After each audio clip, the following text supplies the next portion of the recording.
Hello guys, welcome to my channel.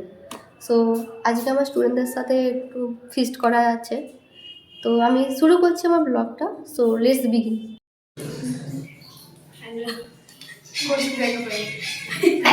তো এই তিনজনকে নিয়ে ফিস্ট আমাদের শুরু হলো।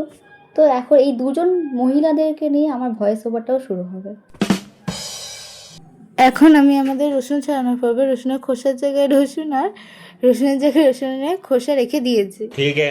তুমি এটা পা নিয়ে কি করতে চাইছিলে? আরে রসুন ছাড়াতে গেলে এসব কিছু অ্যাক্টিভিটি থাকার দরকার থাকে।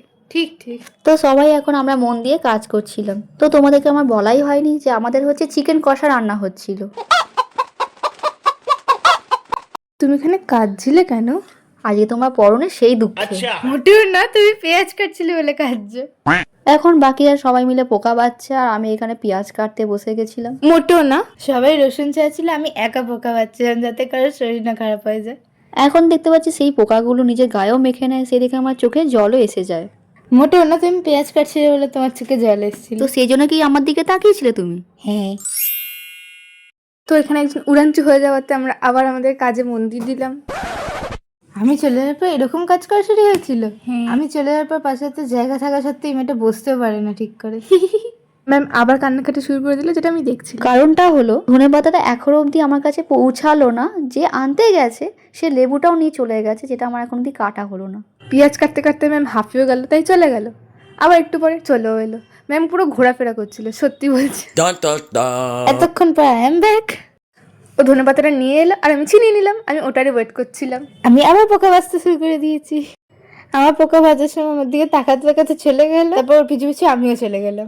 তো তোমরা বাচ্চা ছেলেটাকে একা রেখে চলেও গেলে, তার জন্য তাকে উদাসও হয়ে গেল। তো তাই দেখে আমি ওকে আবার শসা দিলাম, শসাটা ছাড়াও শেখাচ্ছি। ম্যাম যখন ওকে শসা কাটা শেখাচ্ছিল তখন আমি ওর চারদিকে ঘোরাফেরা করছিলাম। ম্যাম আমাদের একটা কাজ দিয়ে দিয়েছিল দই আনার, যাতে আমরা লেবু না কাটতে। আমি এই লেবু দুটোর সাথে করে নিয়ে চলে গেছিলাম যাতে ম্যাম কাটতে না পারে। তুই ভুলে গেছিস? তো তোমাদের এই কাণ্ডকীর্তি দেখে তো ও শুয়েই পড়লো নিজের কাজকর্ম ভুলে। দেখো দেখো, এইভাবে শসা কাটা শিখতে হয়, আর তোমাদের দ্বারা কিছু হবে না। তো এখনো অবধি এরা দই আনতে তো গেল, এখনো অবধি কিনে আনছে না তৈরি করে আনছে, সেটাই আমি বুঝতে পারছি না। ম্যাম তুমি হয়তো জানো না যে আমরা দই কিনতে গিয়ে চকলেট খেতে চলে গেছিলাম। তো আমার তো মনে হচ্ছে তোমাদের জন্য মনে হচ্ছে চিকেনের রেসিপিটাও রান্না করা আর হবে না, অনেকটা দেরি হয়ে যাবে। ম্যাম আমরা বেশিক্ষণ একদম বাইরে ছিলাম না, মাত্র 45 মিনিটস বাইরে ছিলাম দই আর চকলেট কেনার জন্য। ठीक है। এরপর গোটা ভিডিওটাতে আমাকে আর দেখা যাবে না, কারণ গোটা টাইমটা আমি রেকর্ডিংই করে গেছি। তো আমি রেকর্ডিংয়ের কাজে ব্যস্ত ছিলাম আর ম্যাম রান্নার কাজে। তো আমি আসলে প্রথমে মাংসটা ধুয়ে নিয়েছিলাম, তারপরে আমি পেঁয়াজ, আদা, রসুন আর ধনেপাতা, কাঁচা লঙ্কা সব কটা ধুয়ে নিলাম। তারপরে আমি দিলাম ওনাকে আলু।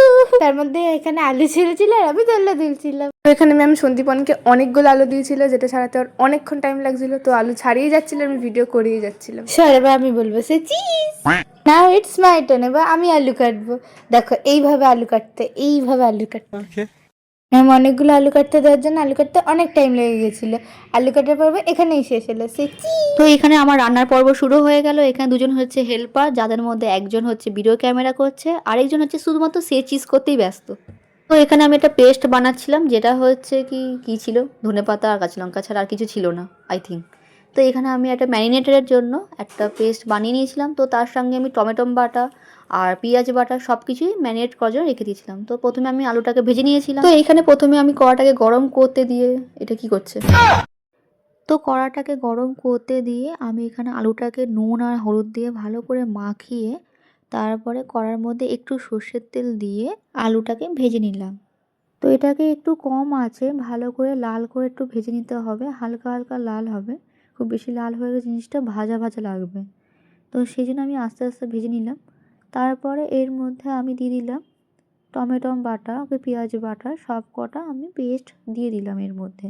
তো ভালো করে চিকেনটাকে নেড়ে চেড়ে তারপরে আবার ওই পেস্টগুলো দেওয়া শুরু করে দিলাম।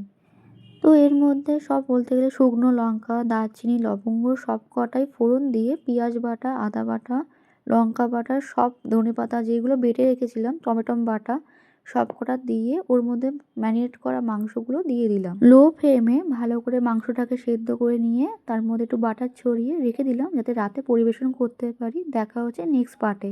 টাটা।